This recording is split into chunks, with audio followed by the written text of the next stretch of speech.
Super Progressive, what is good? We are live in Twilo for the Twilo Reunion. John Digweed is right there in the booth. I'm too stoked. Dance floor is empty. It's like 7:55 p.m. right now. Doors open at 8. I'm gonna take you outside because the line, I got here at like 7 p.m. The line was already forming around the corner. I'm like, geez, these people are so stoked for this event. I think I'm holding this right. I'm standing out here walking and there's just like infinite people. Honestly, it's actually insane. What's good, bro? I'm gonna keep walking. So many friends here tonight. But look, I mean, this is kind of crazy. It's like I'm walking down the middle of 27th Street right now, and we're already like almost at the end of the block, right? And it's just crazy. I mean, you can like, I'm gonna walk back.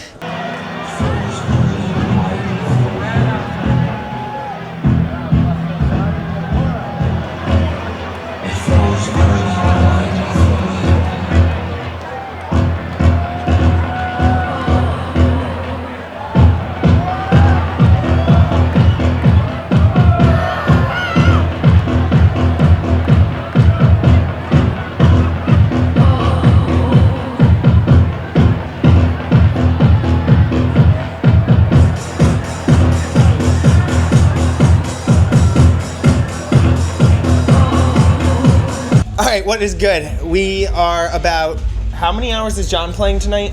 5? 5, yeah. Yeah, so we're about hitting 4 hours of 5 for John Digweed. The set's awesome. Here's David. David, how are you doing, bro? I'm having a blast. I mean, this is fantastic. You know, I didn't really know what to expect. I mean, we've heard so much about Twilo and the history of it, and but you know, especially today, like having John and Danny here, I knew it would be fun, but I didn't know what to expect from a music standpoint. But he just played a Wave Speech, the Junior Vasquez mix, guys. I mean, that's unreal. Yeah. I think John is always a DJ who, above anything else, will continue to push, not only play new music, but push the boundaries of the sound. But I've never seen him DJ like he's DJing now, where it's still pushing the boundaries, but he's being even more generous with the classics that he's playing. Yes. But I think like it's like people say, like when the room like warrants it, and it definitely, you know. It's not like every track. It's just like the peak of every section is like or there's like a moment in each section of the set. I also got to say the crowd reactions tonight are fantastic. Oh yeah, they're getting stoked. It's like you hear like the cheers from, you know, you'll be off in the bathroom or something. You can hear it all the way in the other room, and it's the energy here is. Yeah. Also, this venue's like a maze. Like we are in some shit that I don't even know. We're in the crypt, exactly. But like you're running into people left and right. I'm honestly, with expectations like through the roof, I'm honestly impressed with how much fun this is. Yeah, no, I'm having a blast. We still got Danny. Yeah, and we still got an hour of John, so let's get back to it.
Super progressive. Danny, how are you doing, bro? So I have like so many questions to ask you, but what did it feel like to walk down the stairs and be back in this space, seeing it, all the amazing work they've done here?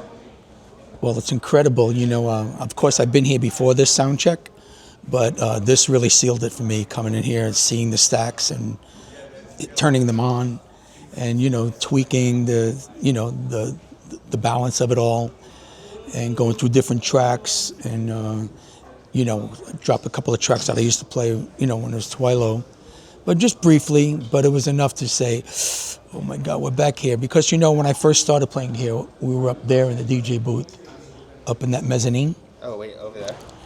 Not. Yeah. It was there last. Yeah. But it was behind that beam up there somewhere. Gotcha. It was very Way tucked out away. Of the way. Very tucked away, very old school. And then when it was during the last years, it was here where I played with John and Carl. Gotcha. So I wasn't old enough to experience this club, obviously. It's the club that I feel like it resonates so much with a specific generation of clubbers. Yeah. As a DJ who held a residency here, why do you think this club, of all the clubs, this one has been so special to the clubbers in New York and all the people that would travel here? I think it's because of the era that we were living in. It was bringing a new form of dance music to this specific venue, like all the guys we mentioned, all the global guys and Carl and Sven and whoever. Those people didn't play it like the Palladium or the Tunnel or the Limelight. This was the place that kind of like pioneered, bringing that progressive, trancey kind of sound to New York on a weekly basis. I think the defining characteristic of Twilo was the phase-on sound system. Yep. And I didn't even go and experience this. This is just what I've been told. Yep. How did you keep sound at the center of this event? Mm-hmm. So the phase-on sound system in its day was a real digital sound system, so it was kind of second to none at its time. Steve Dash was an engineer, so he designed the system down to the amps. And feeling that energy from that system, you really had to come from a different angle to make this Twilo Reunion even close to that. So fast forward, Danny's system that he acquired from District 36, which was the Gary Stewart 14-foot stacks, combined with Mark Devine's touch in the DMB sound system. We have basically the line arrays that are going to cover the main floor, and we have the 4 stacks that are in the corners. So it's going to make up basically a force field. The coverage in the room is just going to be unbelievable. So I expect to be able to talk in the middle of the dance floor and have my feet lifted off the floor. The first thing people talk to me about Twilo, among everything, is the sound system. How awesome is it to have your stacks in here? How much work goes into something like this? Just to stand here and look at them, it just makes sense. It's like, okay, now we're back together. Because if we were here right now and the stacks were in here, it wouldn't emanate Twilo, because that's what this place was about. Because originally it was called a Sound Factory, and they had 6 stacks. We can only fit 4 because of these new columns. So that's why we incorporated Mark's D&B system right here in the front. But during the sound check, going up and down, up and down, up and down, it's like, okay, it's coming together, and I got a good little goosebump. Yeah. Oh, too. I'm so stoked, bro. This is going to be awesome. Me too. Yeah, it's just going to be so much fun. I'm going to play all your favorite hits.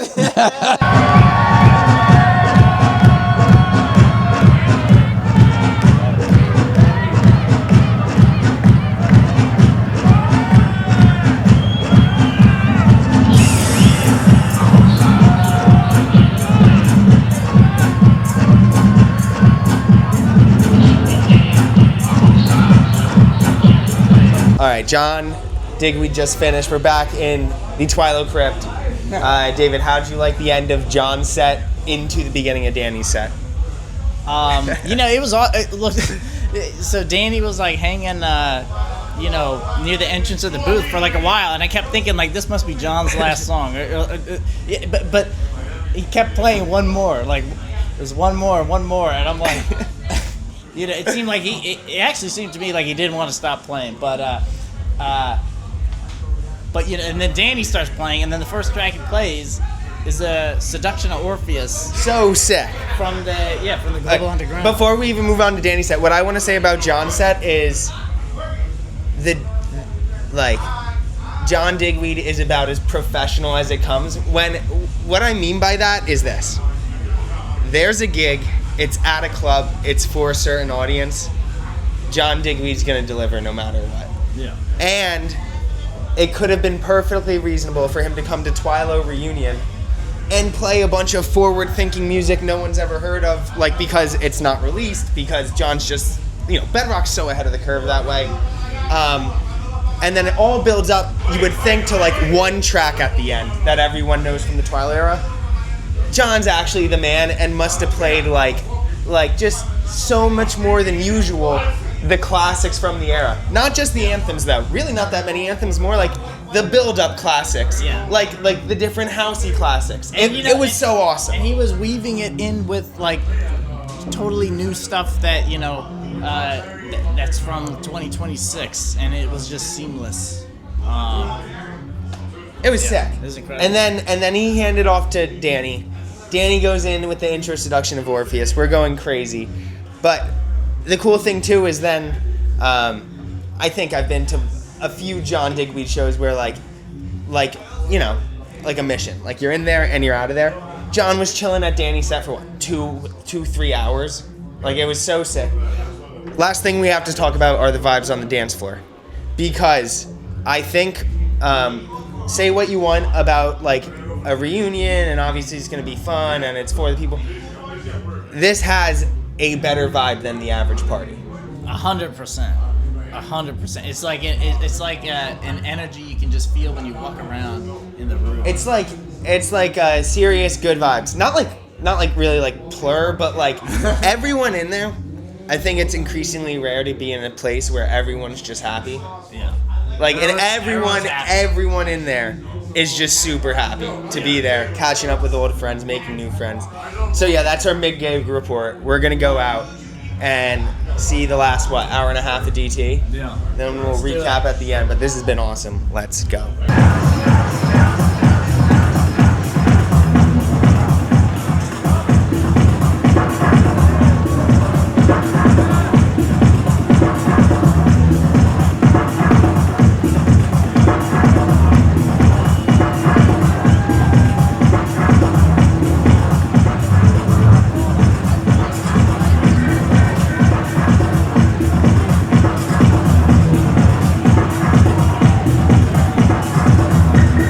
Event is done. We are standing just now. We're west on 26th Street instead of west on 27th Street. Yeah.